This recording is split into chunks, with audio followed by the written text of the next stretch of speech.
मागच्या वेळी त्यांच्या पत्रकार परिषदेमध्ये एक मुद्दा त्यांनी उपस्थित केलेला होता का हिंद सेवाच्या जे ताबेमारीच्या संदर्भातलं आहे तर ते हिंद सेवा मंडळाचे काही 5-6 ठिकाणी जागा आहे त्याच्यावर ताबा मारला गेलेला आहे। परंतु माझ्या माहितीप्रमाणे मी तुम्हाला सांगतो का सदरची जागा ते ताबे मारे म्हणजे एक लक्षात घ्या, ती जागा दाखवायची त्या जागेवर म्हणायचं का तिथं ताबा मारा चाललेला आहे, म्हणजे त्याचा अर्थ मग याचा असं होतं का त्यांना म्हणायचं होतं का मग हे जेवणी कोणी या जागेवर ताबा मारत होते मग ह्या जागेवर काही बोलायचं नाही।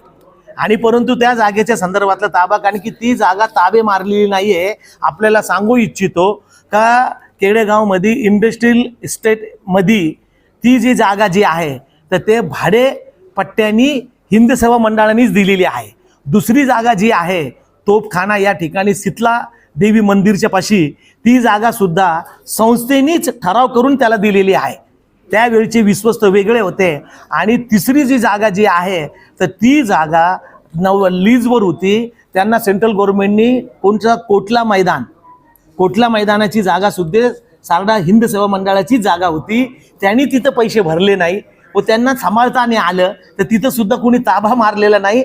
यांच्याच हलगर्जीपणामुळं ती जागा गेली। आणि चौथा मुद्दा तुमच्या माहितीसाठी सांगतो आणि गाडगीळ पटांगणाची जागा ह्याच लोकांनी त्यावेळचे जे अध्यक्ष होते नगरपालिकेचे त्यांनी आणलं आणि त्यांच्या निदर्शनात आली का ही जागा नगरपालिकेची आहे, म्हणून त्यांनी अमरधामापासला जो भाजी मार्केट बाहेर बसत होता तर त्यांनी त्या जागा हिंद सेवा मंडळाची नव्हती, तिथं कोणी ताबा मारलेला नाही, त्यांना पूर्ण त्यांच्या जागेची माहिती नाही आणि त्यांनी नगरपालिकेने ताबा घेऊन तिथं भाजी मार्केट जे आज अस्तित्वात आहे याच्या पटांगणामध्ये ते आहे।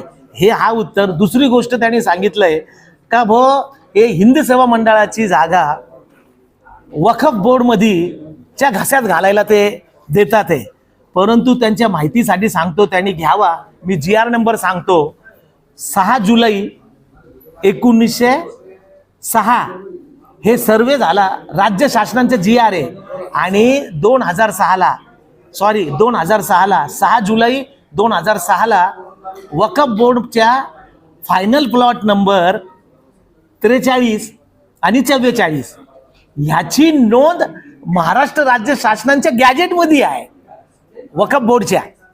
त्यांनी ते पाहावा आणि मग त्यांनी उत्तर द्यावा का हे वक्फ बोर्ड हा महाराष्ट्र राज्य शासनाने सर्वे केला हा आणि त्यांच्या GR मध्ये ते आलेलं आहे। तर ताबामारी एक आपल्या ताब्यातल्या असलेली ती जागा सोडायची आणि दुसरे ताब्यात त्यांनी स्वतः ते सोडून दिलेली जागा त्याला ताबामारे म्हणायची। तर हा उत्तर आणि हा प्रश्न त्यांचं मागच्या पत्रकार परिषदेमध्ये हे त्यांनाच त्यांचं माहीत नव्हतं, म्हणून तुम्हाला मी दोन्ही गोष्टीचे मी तुम्हाला खुलासे केले।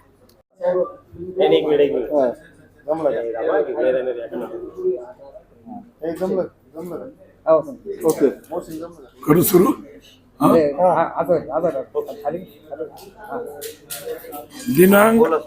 दिनांक 11/3/24 रोजी माननीय धर्मदाय आयुक्त साहेब अहमदनगर यांना महाराष्ट्र सार्वजनिक विश्वस्त कायदा कलम 41 अन्वये हिंद सेवा मंडळच्या विश्वस्तांना न्याय निर्देश देऊन कायदेशीर कारवाई करणे व जागा मिळकत वाचवण्याबाबत आम्ही अर्ज दिला होता।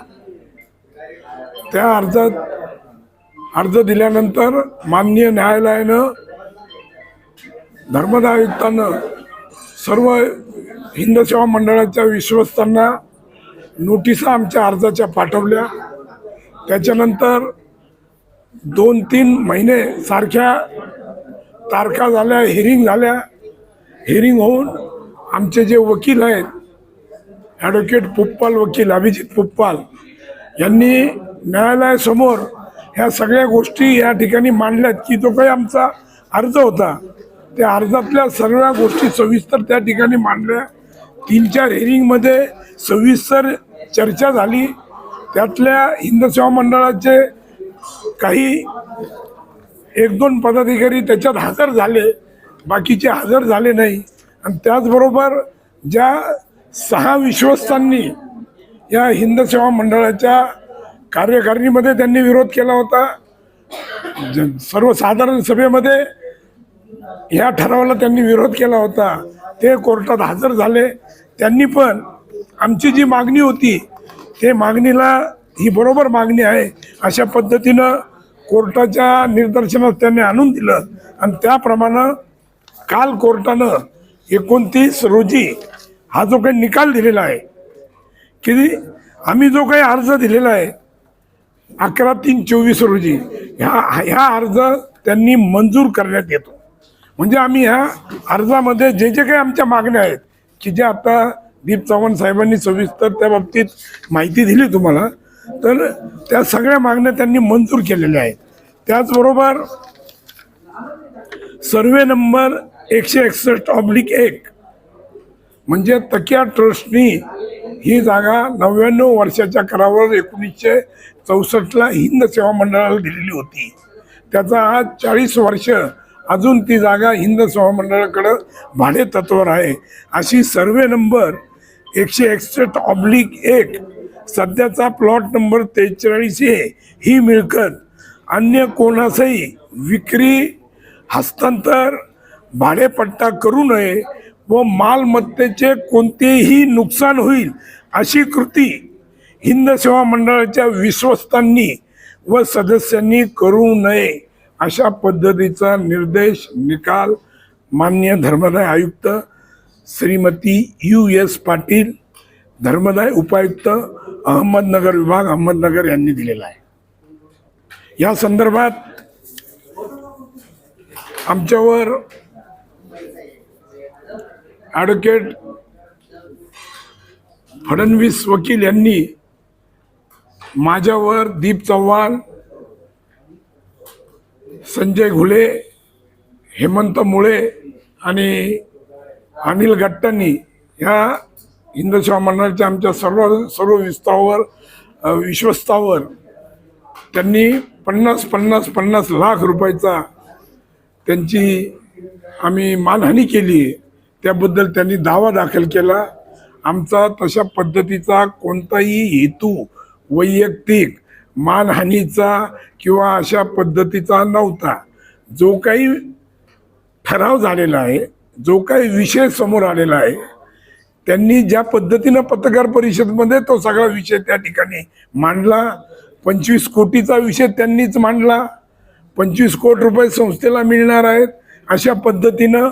आणि अरुण बलभीम जगताप आणि हर्षल भंडारी यांच्या अर्जावर त्यांनी ताबडतोबीनं कार्यकारिणीच्या सभेमध्ये विषय घेतला. परत तिथं काही विश्वस्तांनी विरोध केला. सर्वसाधारण सभेमध्ये त्यांनी विषय घेतला. त्या ठिकाणी पण आम्ही सगळ्यांनी विरोध केला.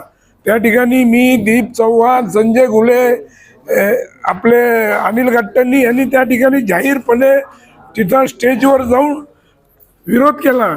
त्या ठिकाणी जेव्हा एका सदस्यानं त्या ठिकाणी सांगितलं की जर 25 कोटीपेक्षा ह्याच्यापेक्षा जर कोणी एखादी रक्कम जास्त द्यायला तयार असेल तर तो एक विषय घ्यावा. मग त्या ठिकाणी मी ठणकावून त्या ठिकाणी सांगितलं सर्वसाधारण सभेमध्ये की माझ्याकडे एक पार्टी आहे आणि ती 50 कोटी रुपये आपल्याला द्यायला तयार आहे. त्याचे सर्व कागदपत्र त्यांच्याकडं आपण दिलेले आहेत.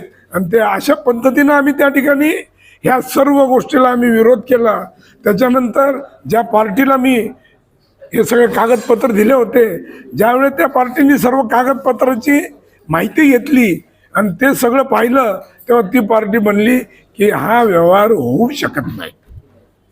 याला शासनाची परवानगी कुठे आहे, याला धर्मदाय याची परवानगी कुठे आहे. आणि हे मूळ तकिया ट्रस्ट आहे आणि तकिया ट्रस्टच्या माध्यमातूनच हे झालं पाहिजे अशा पद्धतीनं. म्हणून मी जी काही ती पार्टी आणली होती त्या पार्टीने ह्या व्यवहारातनं माघार घेतली. त्याच्यानंतर 8 दिवसांनी माननीय अरुण बलभीम जगताप यांचे सहकारी किंवा ह्या व्यवसायातले त्यांचे पार्टनर हर्षल भंडारी यांनी मला 10 कोटी रुपयाची त्यांची मानहानी झाली म्हणून नोटीस पाठवली वकिलामार्फत. ती जेव्हा नोटीस सगळी पाहिली तर त्या नोटिसीमध्ये त्यांनी क्लिअर कट दिलेलं आहे की आम्ही हिंदू सेवा मंडळाला 25 कोटी रुपये देण्याचं आम्ही ठरवलेलं आहे, असं तसं.